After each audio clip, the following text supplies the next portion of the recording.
ओम नमः शिवाय। नमस्कार, मी प्रकाश फरडे।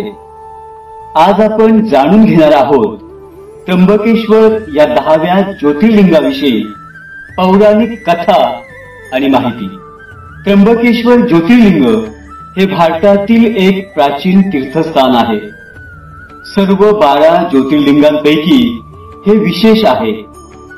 हे स्वयंभू मंदिर नाशिक शहरापासून 28 किलोमीटर अंतरावर सह्याद्री पर्वताच्या पायथ्याशी त्र्यंबकेश्वर तालुक्यात आहे। पवित्र गंगा गोदावरी नदीचं उगमस्थान हे त्र्यंबकेश्वराजवळच आहे। मंदिर प्रांगणाच्या जवळच कुशावर्त तीर्थ आहे। श्री ज्ञानेश्वर माऊलींचे मोठे बंधू श्री निवृत्तीनाथ महाराजांची समाधी देखील याच ठिकाणी आहे।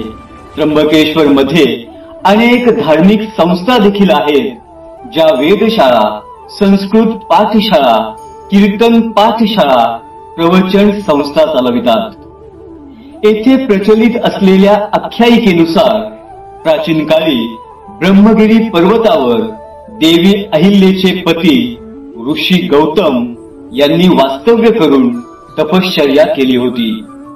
या परिसरात असे अनेक ऋषी होते जे गौतम ऋषींचा हेवा करत होते आणि त्यांचा अपमान करण्याचा प्रयत्न करत होते। एकदा सर्व ऋषींनी गौतम ऋषींवर गायींच्या हत्येचा आरोप केला। या हत्येच्या पापाचं प्रायश्चित्त करण्यासाठी गंगा देवीला येथे आणावे लागेल असं सर्वांनी सांगितलं। त्यानंतर गौतम ऋषींनी त्या ठिकाणी शिवलिंगाची स्थापना करून पूजा सुरू केली।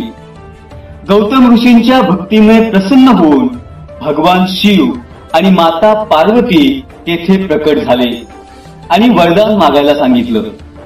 तेव्हा गौतम ऋषींनी गंगा देवीला या ठिकाणी पाठवा असं भगवान महादेवांकडे वरदान मागितलं। गंगा देवी म्हणाली की जर महादेव देखील या ठिकाणी आले तर ती देखील इथेच राहील।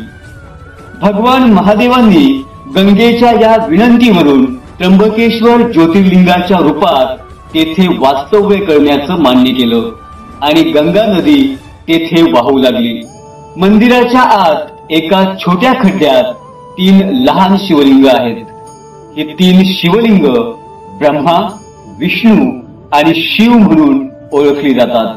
त्र्यंबकेश्वर मंदिराजवळ 3 पर्वत आहेत, जे ब्रह्मगिरी, नीलगिरी आणि गंगाद्वार म्हणून ओळखले जातात। ब्रह्मगिरी हे शिवाचं रूप मानले जातं। नीलगिरी पर्वतावर निलंबिका देवी आणि दत्तात्रय गुरु यांचं मंदिर आहे।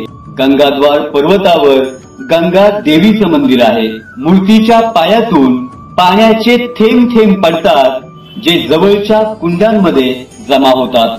या ठिकाणी वर्षभरात लाखो भाविक देशभरातून येत असतात। त्याचबरोबर श्रावण महिन्यातील 3ऱ्या सोमवारी ब्रह्मगिरीच्या प्रदक्षिणेसाठी देशभरातील भाविक गर्दी करत असतात। दर 12 वर्षानंतर नाशिकसह त्र्यंबकेश्वर मध्ये कुंभमेळा भरत असतो। कुंभमेळ्याच्या वेळी या ठिकाणी देशातील नामचीन आणि मोठ्या साधू महाराजांचे आखाडे असतात। येथील कुशावर्तात स्नान करण्यासाठी भाविकांची गर्दी होते। भारतात फक्त त्र्यंबकेश्वर या ठिकाणीच नारायण नागबळी, त्रिपिंडी, कालसर्प शांती, विष्णुबळी, उत्तरक्रिया, लघुरुद्र, जनन शांती, सिंहस्थ सिंहास्त हे धार्मिक विधी केले जातात।